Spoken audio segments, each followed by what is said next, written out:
introduce you. All right, Chris Porter of the Canadian Action Party. Is Victoria your riding? Esquimalt-Wallafuka is where I ran in the federal election, and I'm the leader of the Canadian Action Party. We met at Occupy Wall Street. Actually, it was your son got up in front of a crowd of at least around 1,000 people and gave a speech at 11 years old, which is pretty impressive. Right, it was. I was impressed as well. It takes courage to do that, and it's nice to see the energy and passion at a young age. Absolutely. You took the words right from my mouth. He seemed very concerned. He mentioned his dad in the Canadian Action Party, and I'm familiar actually with the Canadian Action Party. A friend actually brought it to my attention. Ended up watching Money as Debt. Perfect. The very great start. Yeah, the very first one. I tell you, that was one of the few, and I'm a documentary donkey, but that was one of the few documentaries that after I watched, I couldn't sleep. It just had my head spinning. It stuns you. It does. It does. Because you know what?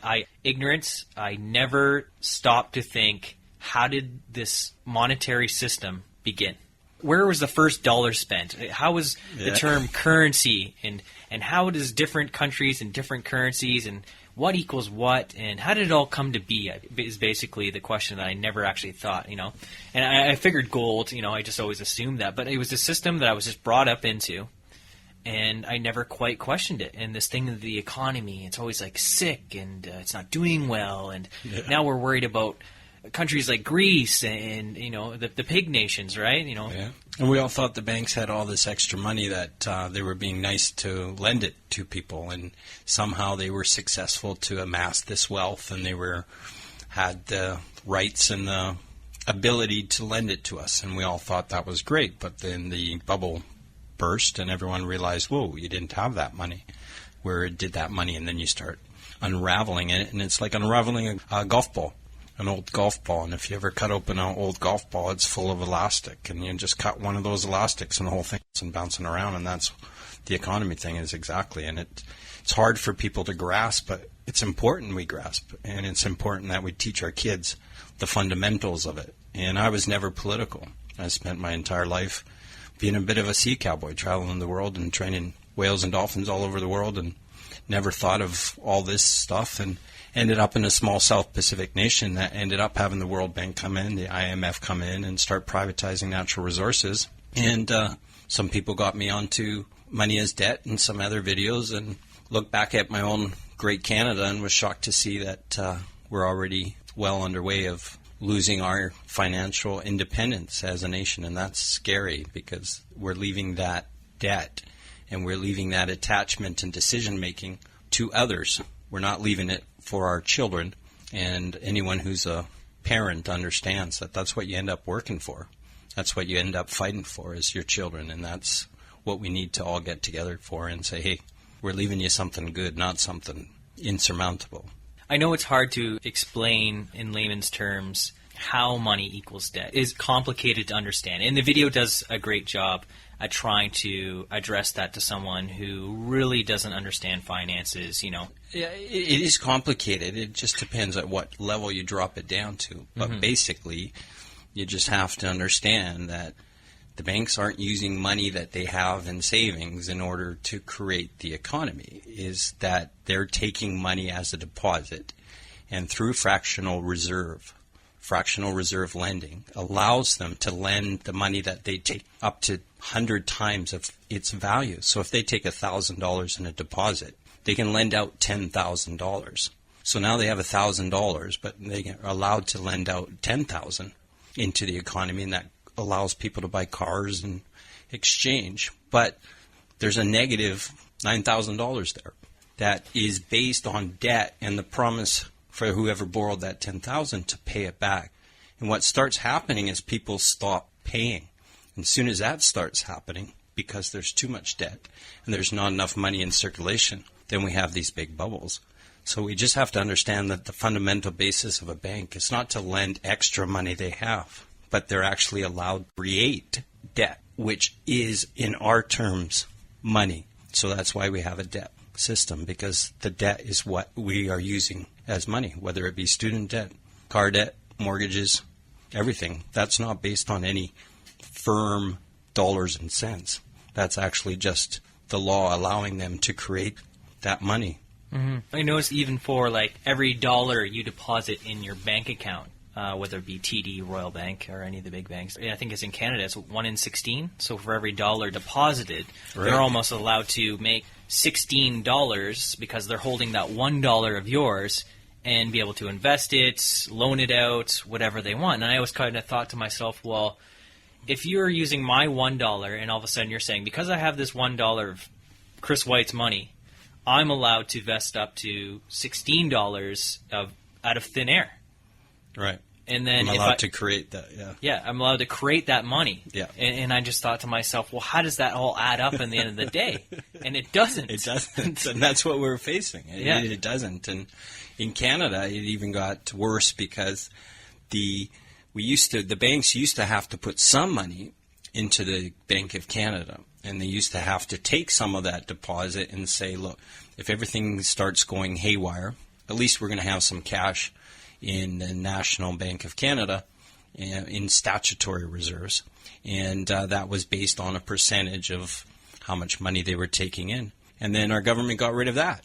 So now they don't even have to have any money stored. And the idea of storing it into the Bank of Canada was to control the economy and to see if the economy was getting ever too speculative. They would hold that statutory reserves, and they might even increase them and ask the banks, hey, you need to put some more money in here because things are a bit untidy. So we got away from that, and we moved into interest rates. Now, when you start adjusting an economy based on interest rates, it affects everyone across the board. If you have a regular 9-to-5 job and you're earning $500 every 2 weeks and you're paying out $300, when the market gets into a speculative downturn and people get a little paranoid and some of that investment money is being used as statutory reserves, you don't really notice that because your payments still are $300. You're still making $500. Once we get rid of that and now we adjust the economy with interest rates, it'll start becoming $320, $340, $350. And because we're in a downturn, you're still at $500 and you might even start going less. And so that's the craziness of it all, is that we're all taking the hit when the banks and the investment companies start getting too speculative. And that's the problem, is that we're taking the brunt no matter what. For their bad bets. For their bad bets, exactly. And guess what? We don't get any dividends when they win. And that's what's wrong with it. We might get bread at a bit of a extra discount, or maybe gas drops down to 10 cents. But we're not getting that big benefit. But once it swings the other way, we feel it. We really feel it. And we feel it when things go well, there's more money to be able to be found. So maybe we start earning a bit more than $500. But when things go down and we are only controlling the economy through interest rates, every one of us feels it. And that's scary. So it's almost like we're on the hook for their bad bets, for the money that they make up out of thin air, for the money that we deposit from our 9-to-5 job. And that's where people think it sounds crazy. The whole thing sounds crazy, and that's how it is. It's no conspiracy. That's actually how the banks run. And once you get talking to, at first I was hesitant to believe it as well. I said, nah, it can't be. They can't create it out of nothing. And you start talking to some bankers and you start talking to economists.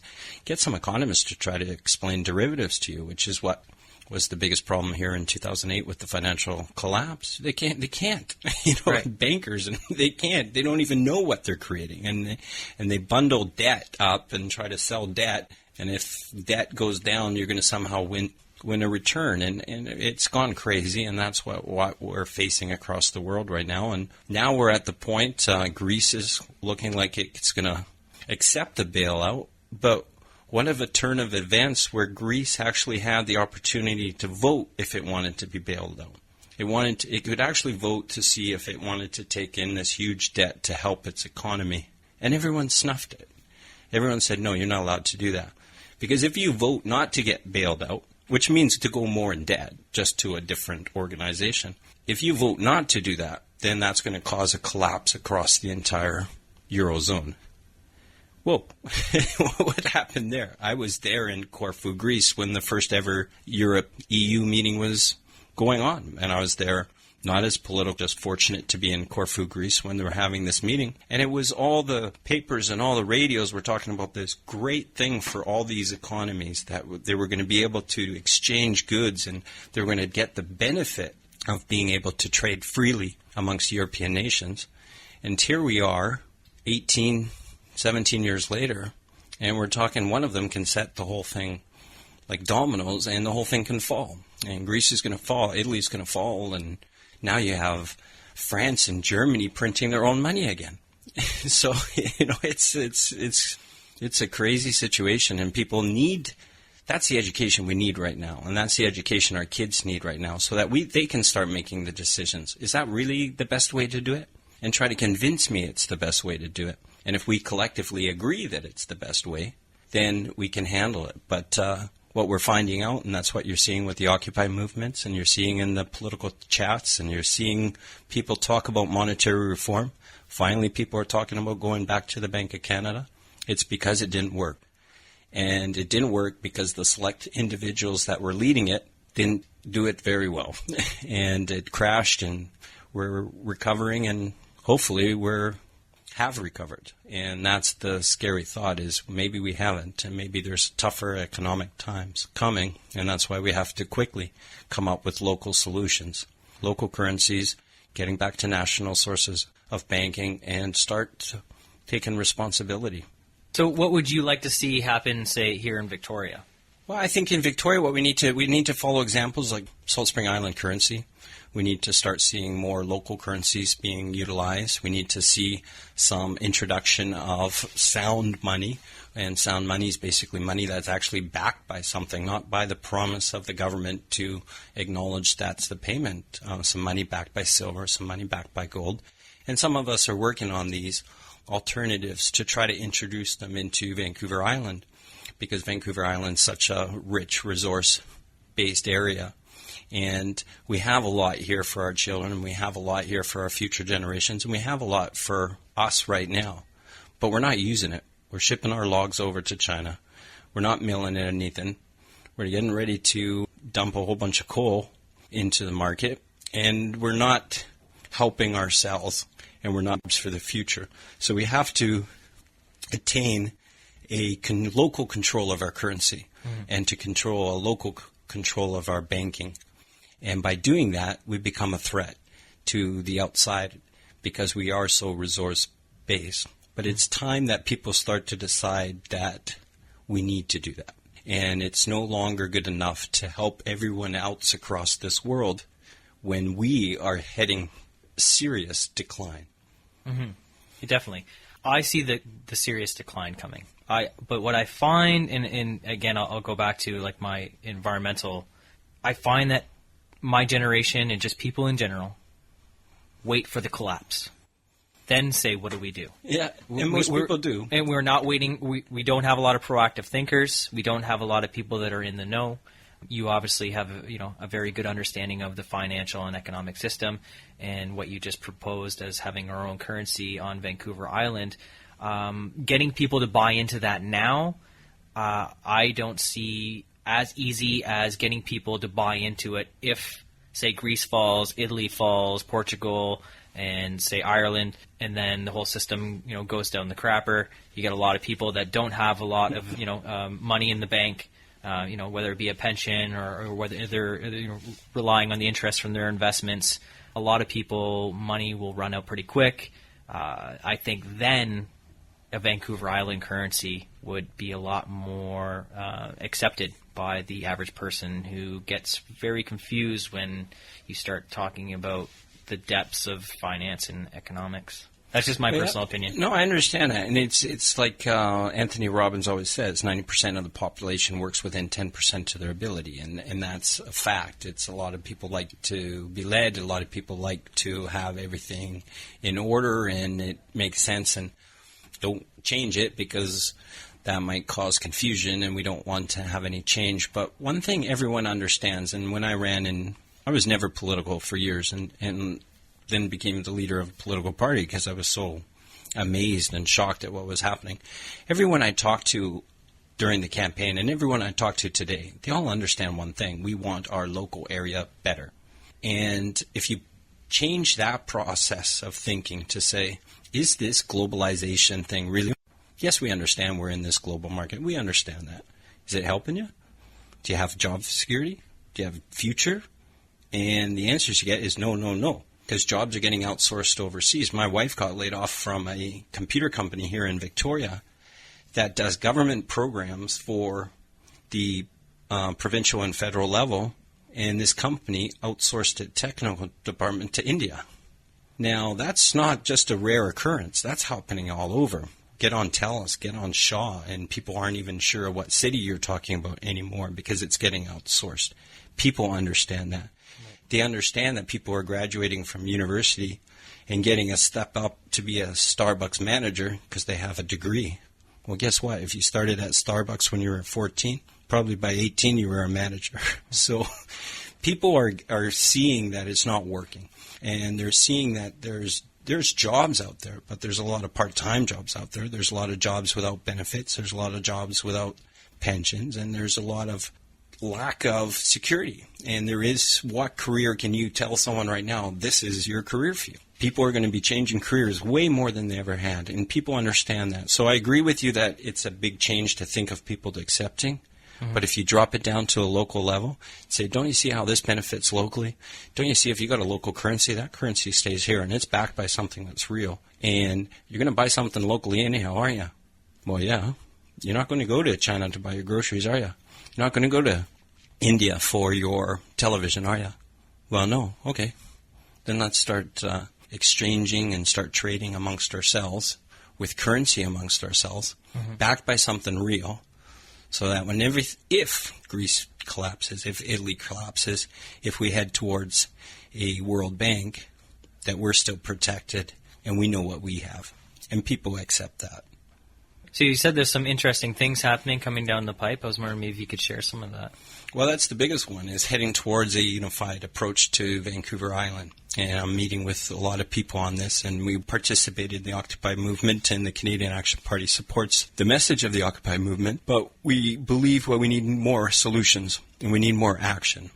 Education awareness is great. It's nice. It has some nice dinner conversations, but a lot of times what happens is people leave it at the table and they go on to their life and don't that they're doing and still contribute.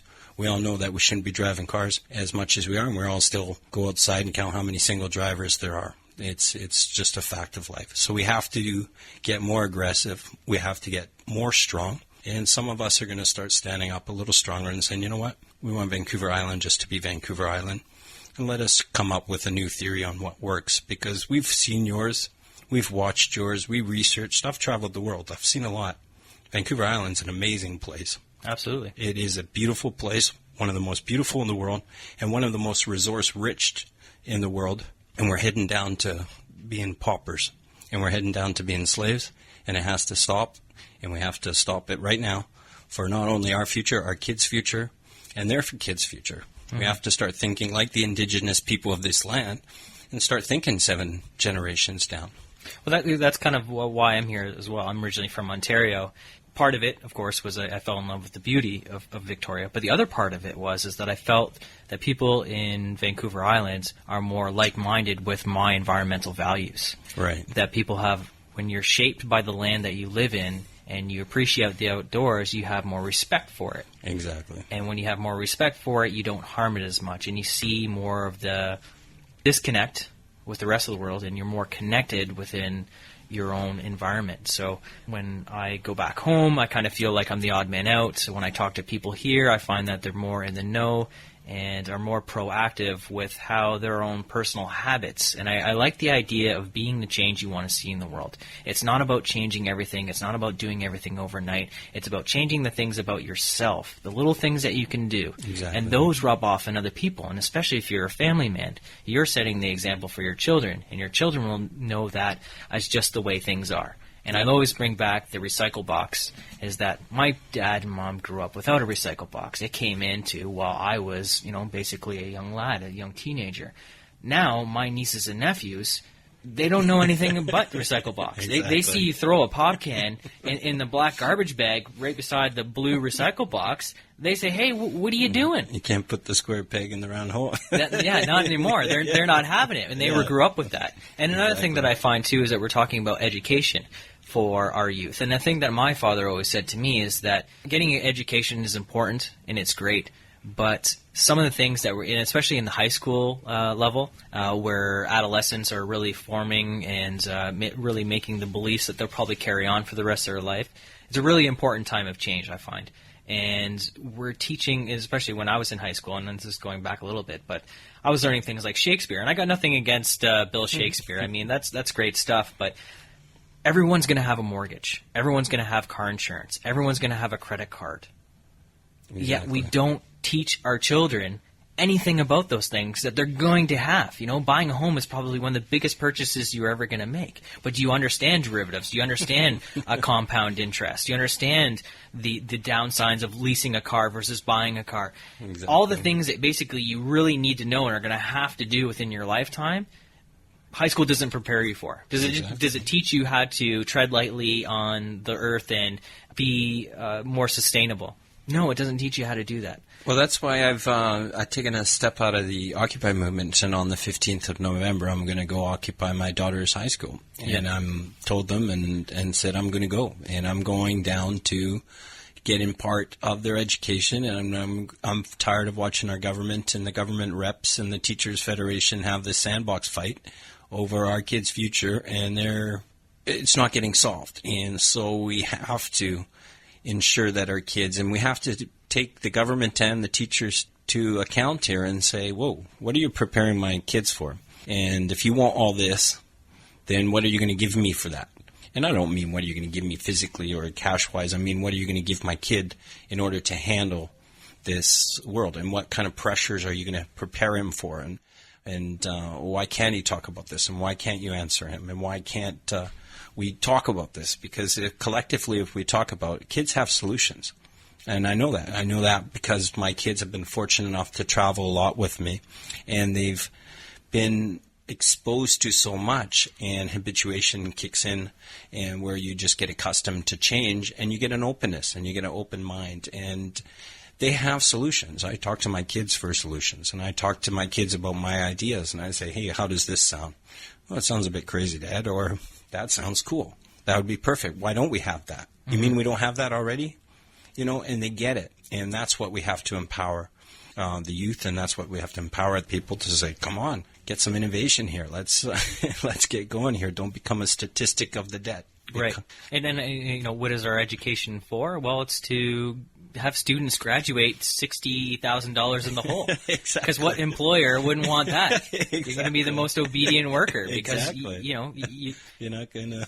what people are buying houses for, you're already in debt of, and the game hasn't even started. Exactly. The gun hasn't sounded, and you're already in the hole. What my parents were buying houses for when they came out of high school. Yeah. And they can't even understand. Our parents can't even understand the amount of debt that is going around now, and it's a crazy, crazy time. And it's we have to stop the ship right now. We have to stop the car and say, well, where are we really going? Who's driving this thing? Mm-hmm. And collectively, we have to choose if we're going to continue driving this car to nowhere, that no one really seems to know where it's going. We're going to stop and decide a better plan, or we're going to get off the car and say, you know what, go where you're going to go. We're going to stop here. We're going to look after ourselves, and then prove us wrong, prove your system of globalization. And how can increased suffering affect me when I go to my gas station? That's crazy. I'm sorry. I didn't accept that. I didn't want that. I didn't sign up for it. Yeah, it's not all adding up. No. At the end of the day, it's just not all adding Exactly. up. And I totally agree with you, but where is this going? Or how much does our economy have to grow? That's another thing. Like in order for an economy to be healthy, it has to grow. And how does our debt grow exponentially to our economy? The Bank of Canada got Canada through the Depression, through the Second World War, built our Trans-Canada Highway, built our healthcare system, and around the 70s we were around $18 billion in debt. Well, now we're over $600 billion. Now, I don't think we went through a depression. I don't think we went through a Second World War. I don't think we built the Trans-Canada Highway. I don't think we built a better healthcare system. So what's that? $500 and odd billion. What was that for? And that's what we have to start questioning. Why are we so far in debt and we got nothing out of that? Yeah. Since the 70s and the 80s, we got nothing to say as big as saying, hey, we survived the Second World War, we survived the Depression, we built the Trans-Canada. We don't have any of that. And yet we have an interest payment of $170 million each and every day that we pay to service our national debt. That across Canada, there's 308 federal districts for the election. That's $500,000 per day per riding. And, you just think of how much would $500,000 do in Victoria. Then you add Esquimalt, Juan de Fuca, that's $1 million. Then you add Saanich and the Gulf Islands, you got $1.5 million. You don't think in that small area, $1.5 million a day, you don't think we could solve some of our local problems? Of course we did. So why are we putting all that interest payments for a debt that's mostly being held by private banks? Right. And it feels to me that in the 1970s, when we went from having our own bank and being $18 billion in debt to not having our own bank, and kind of the boys said, hey, if you want to play ball, you got to do away with your own bank. Exactly. And you got to come join the big leagues, or else we're not going to let you play ball, Canada. Exactly. You want to join us. You want to be part of the G8. Yeah. Exactly. This is the big boys club. Yeah, and if you don't, you can join us and be part of the party, or we're going to squash you. Yeah. We're going to gang up with the other G8 guys, and we're going to come over to Canada, and we're going to trade embargoes, whatever it takes. Yeah. And we didn't have a leadership that was strong enough to say, you know what, do whatever you want, because we're just going to shut down here. Yeah. What are you going to do for timber? What are you going to do for this? You know what? We as a generation need to say, I'm willing to sacrifice it all. And that's what myself and some others are willing to do. We're willing to sacrifice it all. We're willing to sacrifice ourselves financially, politically, everything, because our other leaders didn't do it. Our former leaders never did it, never took them to account, and have led us even into further debt, led us into further crisis. Mm-hmm. And their solutions keep getting more and more creative, to the point now the Vatican's even chiming in for a World Bank and a $1 and a one world government. It's like, whoa, what, you guys, have you traveled the world here? We are still tribal, and we still have factions. I lived in Italy for 3 years, and they never changed because of the euro. They changed their economy, they changed their dollar, but independently they still kept their own regions and their own locales, and Milan was Milan, and Genoa was Genoa, and Rome was Roma, and they still have the history that we need to go back to that roots, and we need to preserve Vancouver Island, because Vancouver Island, as you know, like you said, it is special, and it needs to say, whoa, let's just stop it for a bit. Let's stop this crazy roller coaster for a bit, and let's see what we can do locally, and see if we can actually help. We have a small population here. We are rich in resources. Let's see what we can do for Vancouverites. Mm-hmm. We're running out of time, so I thought I'd just give you the last word.